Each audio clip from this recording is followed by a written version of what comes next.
नमस्ते बच्चों, कैसे हो सब? सब बढ़िया। 11 वर्णों वाले छंदों में आज तीसरा छंद चलेगा, उपजाति छंद। इसके पीछे भी लिख लो 11 वर्ण, कितने वर्ण होते हैं इसमें? 11। और वही सबसे पहले लक्षण देखते हैं। पहले तो उपजाति को समझ लो, उपजाति क्या होती है। देखिए, जब भी एक तरह से संकर वर्ण मान लो, मतलब मिश्रित जाति। उपजाति का मतलब मिश्रित जाति। जब भी कोई दो छंद या दो से अधिक छंद मिक्स होते हैं तो उन दो छंदों से बनने वाले नए छंद को क्या कहा जाता है? उपजाति छंद। यहाँ पर अपन दो छंदों की बात करेंगे केवल, एक तो इंद्रवज्रा और एक उपेंद्रवज्रा। तो ये उपजाति छंद इंद्रवज्रा और उपेंद्रवज्रा दोनों का मिश्रण होता है। और कुल मिला के 4 चरण होते हैं। अब 4 चरणों में किसमें इंद्रवज्रा है, किसमें उपेंद्रवज्रा है, तो इसका कोई निश्चित नहीं है। एक चरण में इंद्रवज्रा, 3 में उपेंद्रवज्रा हो सकता है। 3 चरणों में इंद्रवज्रा, 1 में उपेंद्रवज्रा हो सकता है। या 2 में इंद्रवज्रा और 2 में उपेंद्रवज्रा हो सकता है। मतलब कैसे भी, कहीं भी, किसी भी चरण में इंद्रवज्रा आ सकता है, किसी में भी उपेंद्रवज्रा आ सकता है।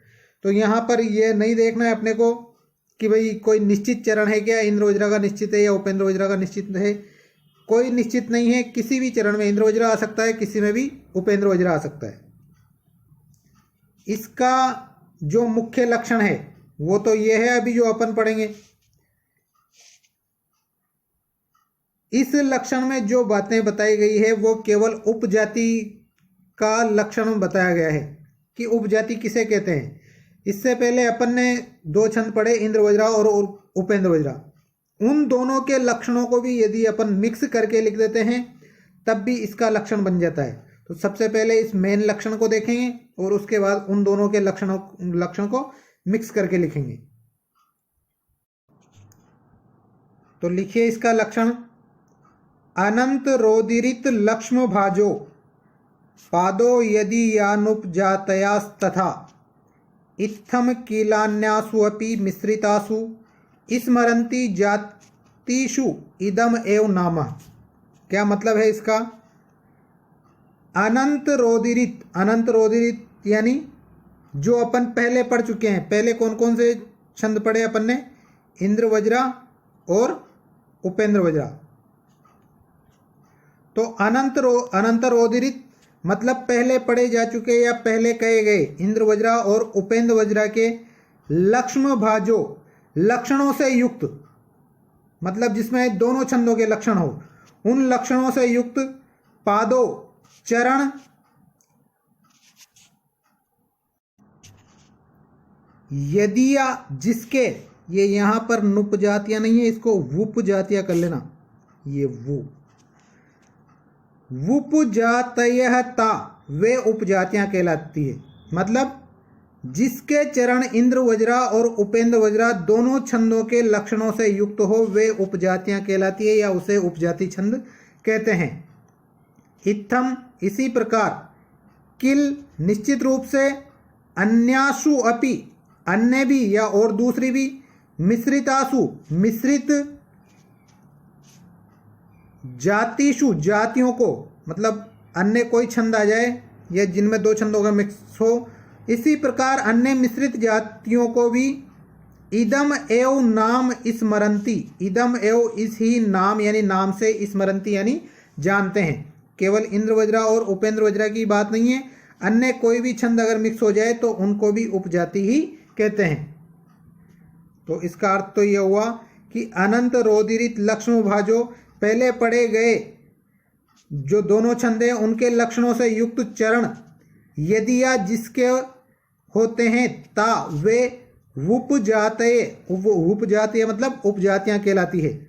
इत्थम इस प्रकार, किल निश्चित रूप से, अन्यासु अपि दूसरी भी, मिश्रितासु मिश्रित, जातिषु जातियों को, इदम एव नाम स्मरन्ति इस ही नाम से जानते हैं।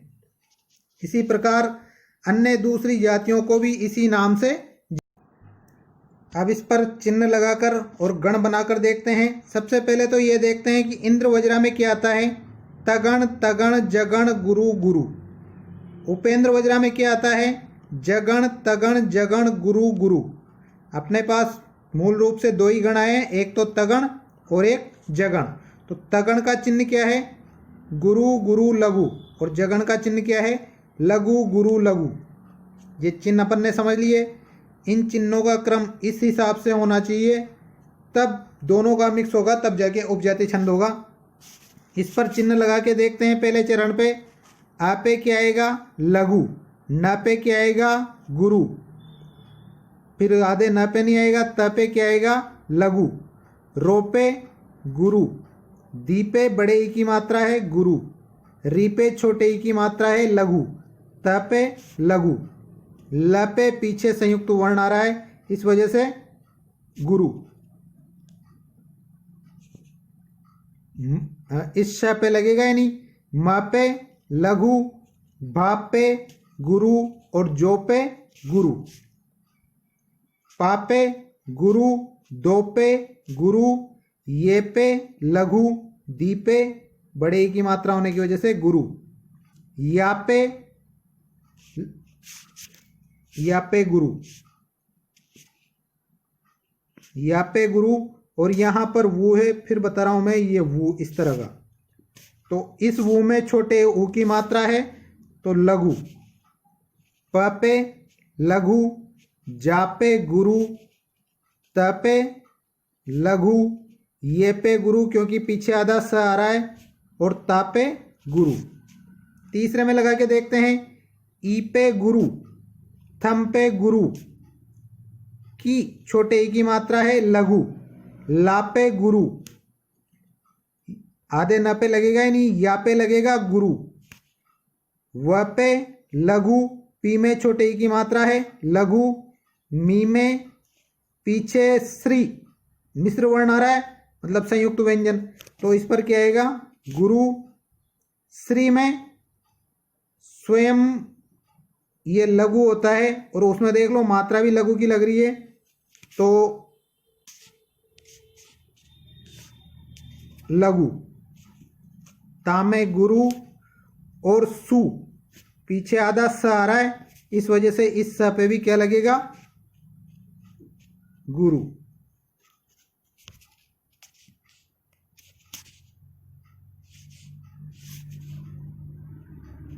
ये यहां पे समझ लेना, गुरु लिखने में नहीं आ रहा है। म पे लघु, र पे आधा ना आ रहा है, इस वजह से गुरु। ती में लघु, जा पर गुरु। ती में पीछे आधा स आ रहा है, इस वजह से गुरु। वी में लघु, द में लघु, मे पर गुरु, व पर लघु, ना पर गुरु, और पीछे म पर अपने को गुरु की जरूरत है, इस वजह से गुरु। अब इनके गण बनाकर देखते हैं किस चरण में कौन सा छंद है। गण बनाने के लिए कितने वर्णों का समूह लेते हैं, 3 वर्णों का, तो 3 3 का समूह ले लेते हैं। ये 3, फिर ये 3, फिर ये 3, और पीछे गुरु गुरु। इसमें देखो ये 3, फिर ये 3, फिर ये 3 और गुरु गुरु, ये समझ लेना तुम।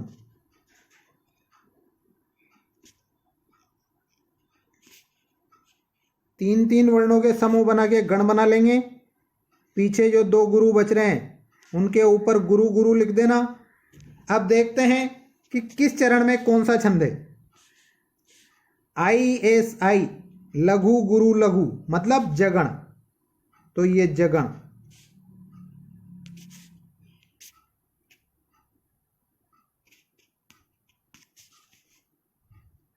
पहला जगण, उसके बाद ताराज तगण, फिर उसके बाद जगण। जगण तगण जगण गुरु गुरु किस में आता है, जगण तगण जगण गुरु गुरु उपेंद्र वज्रा में। मतलब ये किसका चरण है, उपेंद्र वज्रा। दूसरे में देखो ताराज मतलब तगण, फिर तगण, फिर जगण और गुरु गुरु। किसका है? इंद्रवज्रा। तीसरा चरण देखो, ये तगण, ये भी तगण, ये जगण और पीछे गुरु गुरु। ये भी किसका है? इंद्रवज्रा। और चौथा चरण, ये जगण, फिर तगण, फिर जगण, फिर गुरु गुरु। ये किसका है? उपेंद्रवज्रा। मतलब इसमें 4 लाइनें हैं जिनमें 2 तो उपेंद्रवज्रा की है और 2 इंद्रवज्रा की है। इस वजह से इसमें कौन सा छंद है? उपजाति छंद। तो कुल मिला के पहले तो ये लक्षण लिख लो, इस पर चिन्ह लगा लो, चिन्ह लगाकर किस चरण में कौन सा छंद है उस छंद का नाम लिख लो। इसके बाद इसका हिंदी अनुवाद लिखते हैं। फिर इसके बाद एक और लक्षण लिखेंगे जिसमें दोनों छंदों का मिश्रित लक्षण होगा। तो इसको लिख लो जैसे भी तुम्हें समझ में आ रहा है, और समझ में नहीं आ रहा है तो वीडियो को रिवाइंड करके देख लेना, क्योंकि इसको मिटाऊंगा नहीं मैं। अब देखते हैं इसका हिंदी अनुवाद। लिखिए इसका हिंदी अनुवाद जो अभी अपन ने लक्षण लिखा है कि अनंतर पूर्व में पढ़े गए इंद्रवज्रा और उपेंद्रवज्रा के लक्षणों से युक्त जिसके चरण होते हैं वे उपजातियां कहलाती है। इसी प्रकार दूसरी जातियों के मिलने पर भी यही नाम अर्थात उपजाति ही कहते हैं। अर्थात समान जाति के 2 छंदों के चरणों का किसी छंद में मेल होने पर वह उपजाति कहा जाता है, और यह किसी भी छंद में संभव है। जरूरी नहीं है कि इंद्रवज्रा और उपेंद्रवज्रा ही हो, किसी भी छंद में हो सकता है। यह तो अपन ने किसका लक्षण पढ़ा? उपजाति का। अब अपन क्या पढ़ रहे हैं? कौन सी उपजाति? जिसमें इंद्रवज्रा और उपेंद्रवज्रा दोनों मिक्स हैं, वो वाली। तो इंद्रवज्रा और उपेंद्रवज्रा वाली उपजाति का लक्षण देखते हैं। कुल मिला के दोनों छंदों का लक्षण लिखना है उसमें। देखिए इसका दूसरा लक्षण, शादिंद्रवज्रा यदि तो जगोग, ये तो इंद्रवज्रा का है। और उपेंद्रवज्रा जत जास्ततो गो, ये उपेंद्रवज्रा का है। यदि दोनों को मिक्स कर देते हैं तो उपजाति का लक्षण बन जाता है। इस पर चिन्ह लगा के गण बना के नहीं बताऊंगा, क्योंकि दोनों छंदों के पहले बता दिए हैं। परिभाषा देखो, इंद्रवज्रा तथा उपेंद्रवज्रा छंद के मेल को उपजाति कहते हैं। इस छंद में 4 चरण होते हैं, जिनमें किसी चरण में इंद्रवज्रा और किसी चरण में उपेंद्रवज्रा छंद हो सकता है। इंद्रवज्रा और उपेंद्रवज्रा के चरणों का अनुपात 2:2 भी हो सकता है, या 3:1 भी हो सकता है। 2:2 का मतलब 2 में इंद्रवज्रा 2 में उपेंद्रवज्रा। 3:1 का मतलब 3 में इंद्रवज्रा 1 में उपेंद्रवज्रा, या 3 में उपेंद्रवज्रा और 1 में इंद्रवज्रा। कैसे भी हो सकता है ये लक्षण और परिभाषा होगी। अब इसका उदाहरण देखते हैं। लिखिए इसका उदाहरण, संचारिणी दीप शिखेव रात्रो यम यम व्यतीताय पतिंवरासा नरेंद्र मार्गाट इव प्रपेदे विवर्ण भावम स स भूमिपाल।